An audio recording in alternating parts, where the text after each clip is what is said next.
Harry and William reveal a royal parenting style has influenced them. King Charles and the late Princess Diana seem to have different approaches when it came to their children.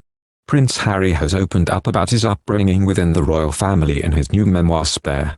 Speaking of how he was parented by his father King Charles and his mother, the late Princess Diana, we know from the Duke's revelations that Charles followed a much more formal style of parenting than Diana, often not showing physical affection towards his two sons, which Harry claims was due to it lacking in his own childhood. Harry spoke of his father simply placing his hand on his knee when he told him of his mother's death. Princess Diana, however, was frequently photographed embracing her children when they were young. Fiona tells us, when we become a parent, the only teachers we've had are our own parents. And you either decide to do things very similarly or very differently, but somehow we're carrying it to some degree.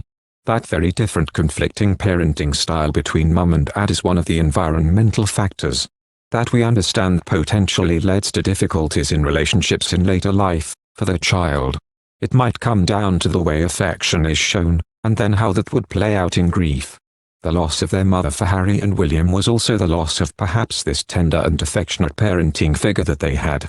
Fiona explains how important physical touch is in a child's formative years. In psychology, we talk about people needing to feel held, children especially, which is about being heard and validated, and touch is one of the ways, she says.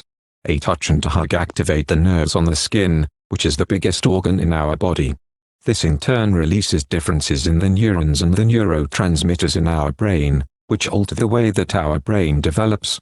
If you go back years ago, children who were in those very old-fashioned Romanian orphanages, where they had basic levels of care, adequate food, adequate nappy changing and adequate time with adults in the room, but they weren't being held, there was a very big difference in their physical and psychological development. So the dichotomy in the parenting styles is very difficult for a child to understand. Very confusing. Little people are not able to navigate this higher order functioning. The part of the brain, the prefrontal cortex, that can deal with weighing up lots of things and make good decisions on it, like conflicting parenting styles, doesn't really finish developing until you're age 26. William and Harry were very little at this point. It wasn't developmentally appropriate for them to work out what was going on with Mum and Dad and the grief of losing their mother. It must have been incredibly difficult for them. Fiona tells us that a child who has experienced a lack of affection and differing parenting styles can go on to experience mental health issues.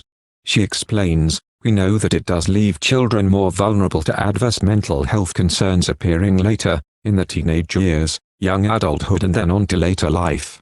They may be predisposed to something called affective disorders, which are disorders of mood, and depression, major depressive disorder being some of that. There's lots of talk recently about something called a complex post-traumatic stress disorder. Lots of people have heard about PTSD, but PTSD is slightly different and it normally happens in childhood. And if normally around people who would ordinarily be expected to care for our emotional well-being and be our protectors. So if you've got quite clunky formal parenting in there that isn't nurturing, in some way it's not emotionally available, that could lead to something that we now describe as complex post-traumatic stress disorder.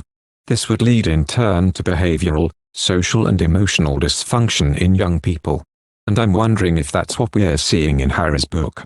The things that we would term as acting out in adolescence there look like they could be down to trauma reactions across that behavioral, social and emotional spectrum. Fiona says, interestingly, I think Harry has spoken before about his choice of therapy being EMDR, which is eye movement desensitization reprocessing. It's particularly effective around trauma and really good at looking at nonverbal traumas. If you think about some of the conflicts that were happening in Harry's childhood household, they were going to be happening when these kids really didn't have the words to describe what was happening at the time. So when you're working through the trauma, it's often good to work through it in a nonverbal way. Because there were no words at the time, quite often it's hard to work with words now. I wonder if some of that is what we're seeing in the more relaxed stance with Harry now. That he's been able to work through some of that early childhood pre-verbal trauma he experienced. I do think William shows a more stoic presentation, you can see the kindness. And that he's also been incredibly well trained for the role that's in front of him. Fiona says of the royal siblings, when you look at William and Harry as a combination, William and his family seem to be about control, and with the roles they have in life, of course, they need to be controlled. Then I think with Meghan and Harry, we are looking at a lot of more chaotic presentation. It's not in the same realm of control. So we've got two very different presentations which almost mirrors what we had in Charles and Diana's parenting styles. Thank you for watching. If you like our video, would you please help us like, share and subscribe our channel. Wish you happy to see our videos. Thank you very much.